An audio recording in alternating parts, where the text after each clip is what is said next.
ఆన్లైన్లో ఒక ఇన్విటేషన్ చక్కర్లో కొడుతుంది. చాలా వరకు అందరూ చూసే ఉంటారు దాన్ని. ఒకసారి బ్యాక్ సైడ్ డిస్ప్లే వేపిస్తాను చూడండి. ఒకసారి బ్యాక్ సైడ్ ప్రజెంట్ చేస్తాను చూడండి. ఆహ్వానము, అమరావతి ప్రజా రాజధాని పునఃప్రారంభం మే 2, 2025 సాయంత్రం 3 గంటలకి. ఎవరు అనుకున్నారు చీఫ్ గెస్టు? ఎవరు అనుకున్నారు? మన పహల్గామ్లో తీవ్రవాదులు వచ్చి భారతీయులందరినీ, భారతీయ హిందువుల్ని నువ్వు హిందువా అని చెప్పని అడిగి మరీ కాల్చి చంపుతుంటే చోద్యం చూసిన మన భారతదేశపు చౌకీదార్ అని చెప్పుకోబడే నరేంద్ర మోదీ. అంతేనా? కాదు.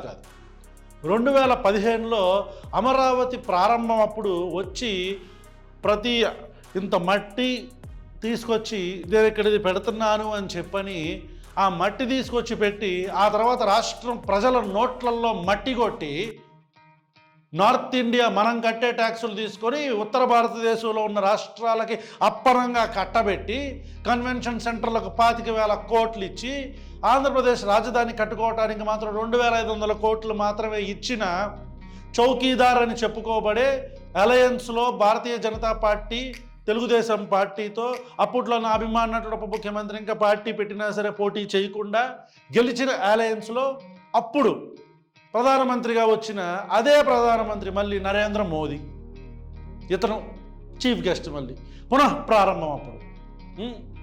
ఓకే, ఇకపోతే దీంట్లో ఈ అమరావతి ఇన్విటేషన్లో శ్రీ నరేంద్ర మోదీ గౌరవ భారత ప్రధానమంత్రి నారా చంద్రబాబు నాయుడు ముఖ్యమంత్రి. ఇది దీంట్లో ఈయన చీఫ్ గెస్ట్, మళ్ళీ ఈయన పునఃప్రారంభిస్తాడంట.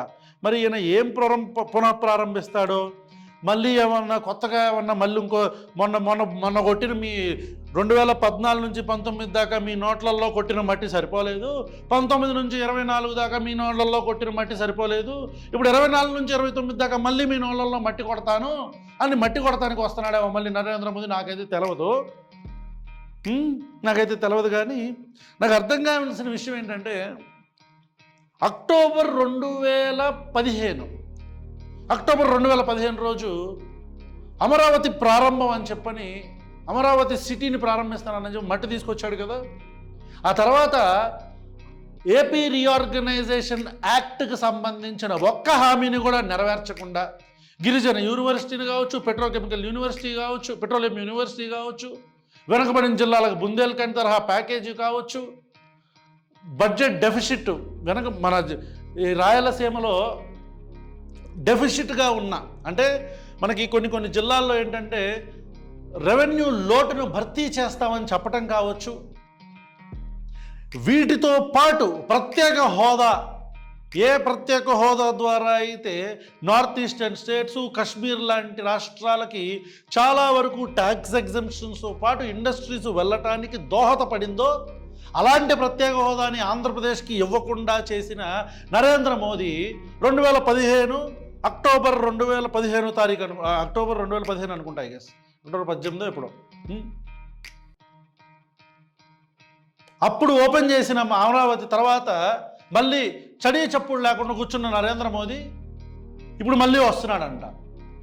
నాకు అర్థం కాని విషయం, బాబు గారు చంద్రబాబు నాయుడు గారు అంటే ప్రజలలో అమరావతి మేము కట్టేస్తున్నాం, క్యాపిటల్ చేసేస్తున్నాం, అది చేస్తున్నాం అని 14 నుంచి 19 దాకా మీరు ఏమీ చేయకుండా, అంటే కంప్లీట్ చేయకుండా, ఏమీ చేయలేదు, జీరో అని నేను ఎప్పుడు చెప్పను. ఎందుకంటే నేను కూడా వెళ్ళి చూశాను. అక్కడ ఎమ్మెల్యే క్వార్టర్స్లు కావచ్చు, హైరైజ్ అపార్ట్మెంట్స్ లాగా కట్టిన బిల్డింగ్స్ కావచ్చు, ఇవన్నీ కట్టి కంప్లీట్ చేయకుండా 5 సంవత్సరాల్లో, మరి తర్వాత వస్తామన్న ఓవర్ కాన్ఫిడెన్స్ ఇంకేంటో తెలియదు, కంప్లీట్ చేయకుండా వదిలేసి ఆ తర్వాత 19 నుంచి 24 దాకా అమరావతిలో ఉండే అక్కడ రైతులు కావచ్చు, లేకపోతే అక్కడ భూములు ఇచ్చిన వాళ్ళు కావచ్చు, వీళ్ళందరూ అక్కడ ఉద్యమం చేస్తుంటే ఇప్పుడు కొంతమంది మా జెండా కూలీలు, కొంతమంది పచ్చతమ్ముళ్ళు విషం కక్కుతూ ఉంటారు కింద, ఈడ అమరావతికి వ్యతిరేకమని. ఒకసారి 2 పిక్చర్స్ చూపించాలా మీకు?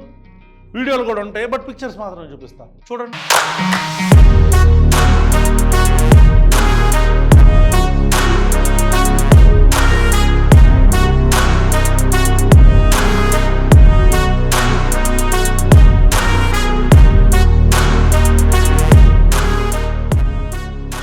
అప్పుడు అమరావతి ఉద్యమం జరుగుతున్నప్పుడు ఆడవాళ్ళ మీద లాఠీలు జులిపించినప్పుడు అప్పటి ప్రభుత్వం, జగన్మోహన్ రెడ్డి గారి ప్రభుత్వం, వాళ్ళకి సంఘీభావంగా అక్కడికి వెళ్ళి ఉద్యమంలో కూర్చుంది నేను,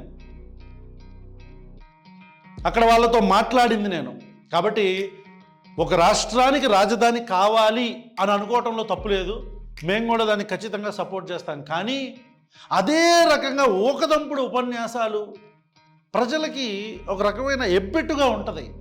అంటే 5 సంవత్సరాలు, లాస్ట్ 10 సంవత్సరాల నుంచి అమరావతి అమరావతి అని చెప్పని ఇప్పుడు మళ్ళీ కొత్తగా మళ్ళీ పునఃప్రారంభం అంటే అదేంటో మళ్ళీ అంతా రీకలెక్ట్ చేసుకుంటున్నట్టుంది, రిపీట్ అవుతున్నట్టుంది సైకిల్. మళ్ళీ అయ్యే పార్టీలు, అయ్యే నాయకులు, మళ్ళీ అదే అమరావతి, మళ్ళీ అదే పునఃప్రారంభం. ఇప్పుడు మోదీ వచ్చిపోని ఇప్పుడు మళ్ళీ కొత్తగా ఏమన్నా ఎలకేట్ చేస్తాడా?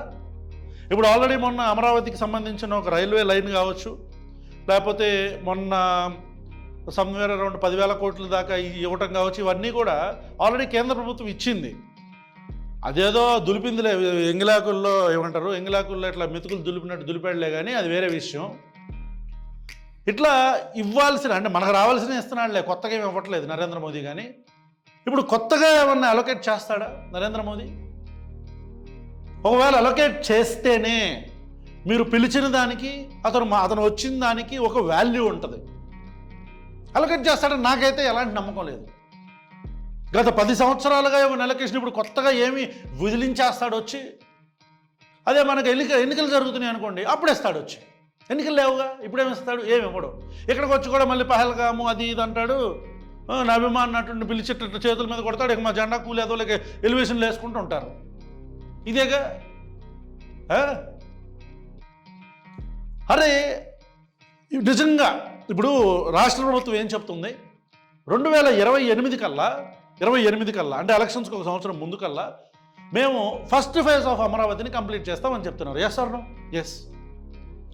ఈ ఫస్ట్ ఫేజ్ ఆఫ్ అమరావతిని కంప్లీట్ చేసి అప్పుడు ప్రపంచమంతా అట్టహాసంగా కర్టన్స్ రేజ్ చేయండి, ఓపెన్ చేయండి. క్యాపిటల్ సిటీ ఇది మేము కట్టింది ఫస్ట్ ఫేజ్, ఇదిగో చూడండి అని చెప్పిన అప్పుడు ఓపెన్ చేయండి, షంషార్గా ఓపెన్ చేయండి. అది ఇదేంది, ఇది 2015లో ఒక ఓపెనింగు, మళ్ళీ 2025లో ఒక ఓపెనింగు. నా పెళ్ళికి ఏంటిది, నా చెల్లికి పెళ్ళి జరగాలి మళ్ళీ మళ్ళీ అన్నట్టు ఏంటిది ప్రతిసారి ఇది?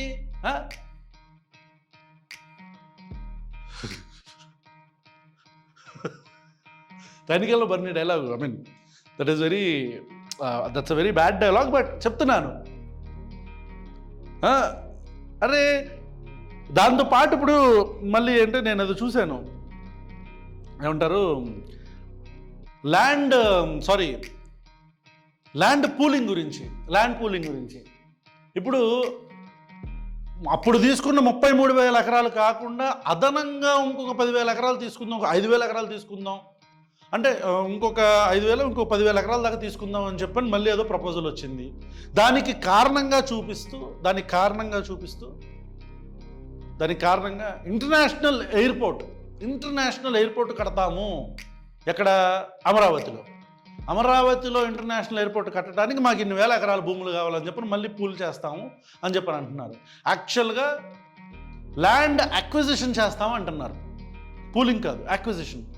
అయితే ఎక్కడ ఉన్న ఆ ప్రాంతంలో ఉన్న వ్యక్తులు ఎవరెవరైతే, రైతులు ఎవరెవరైతే ఉంటారో, లేకపోతే ఆ భూమి యజమానులు ఎవరెవరైతే ఉంటారో, ఆ ప్లాట్లు లేకపోతే ఆ స్థలాలు, ఆ పొలాల యొక్క యజమానులు, వాళ్ళు మాకు ల్యాండ్ అక్విజిషన్ వద్దు, ల్యాండ్ పూలింగ్ చేయండి, తద్వారా మాకు కూడా ఉపయోగపడిద్ది అని చెప్పి అంటున్నారు. అంటే ఇలాంటి టెక్నికల్గా ఇలాంటి రిఫ్రాఫ్స్ ఉన్నా సరే, మనం ఇష్టం వచ్చినట్టు మళ్ళీ పునఃప్రారంభం అంటాం. అసలు నాకు డౌటు, ఇక్కడ అమరావతిలో ఇంటర్నేషనల్ ఎయిర్పోర్ట్ కడుతున్నారు అని అంటే మరి గన్నవరంలో కలెక్ట్ చేసిన భూముల పరిస్థితి ఏంటి? గన్నవరం ఎయిర్పోర్ట్ని ఇంటర్నేషనల్ ఎయిర్పోర్ట్ చేస్తాము అని చెప్పిన భూములు కలెక్ట్ చేశారు కదా, దాని పరిస్థితి ఏంటి? అంటే ఇప్పుడు అక్కడ కట్టట్లేదా? వాళ్ళు కట్టకపోతే అక్కడ అక్వైర్ చేసుకున్న భూముల పరిస్థితి ఏంటి? అంటే ఇన్ని సంవత్సరాలుగా ప్రభుత్వం లాక్కున్న భూములు, లేకపోతే ప్రభుత్వం ఆధీనంలో ఉన్న భూములు, మరి అక్కడ ఆ వ్యక్తులు ఎవరెవరైతే భూములు ఇచ్చారో వాళ్ళు నష్టపోయినట్టు కాదా? అదే ఒకసారేమో గన్నవరం ఎయిర్పోర్ట్ని ఎక్స్టెండ్ చేస్తారంటారు, ఇప్పుడేమో మళ్ళీ కొత్తగా అమరావతి ఇంటర్నేషనల్ ఎయిర్పోర్ట్ అని చెప్పని అంటున్నారు. ఒక ప్రాంతాన్ని అభివృద్ధి చేయటం తప్పు కాదు, కానీ where is a proper guide? ఇప్పుడు మళ్ళీ ఆ మినిస్టర్ నారాయణ ఏమంటాడు, ఇదిగో మళ్ళీ దీనికి పూలింగ్ అంటే మళ్ళీ దీనికి ఒక 30,000 ఎకరాలు కావాలి, ఎందుకంటే మళ్ళీ దీనిలో సగం డివిజన్స్ పోతాయి, ఇవన్నీ పోతాయి అని చెప్పని అంటున్నాడు. ఏంటి తలకమాసిన పనులు? దొంగను పిలిచి ఇంటి గ్రాండ్ ఓపెనింగ్ అన్నట్టు ఉంది. నరేంద్ర మోదీని కాదులే నేను అనేది, ఆయన గౌరవనీయులైన ప్రధానమంత్రి, అంత పెద్ద మనిషి నేను ఎందుకంట? పెద్ద మనిషి కదా ఆయన.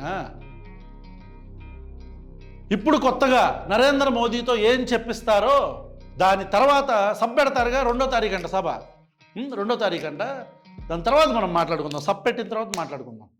Right, thank you.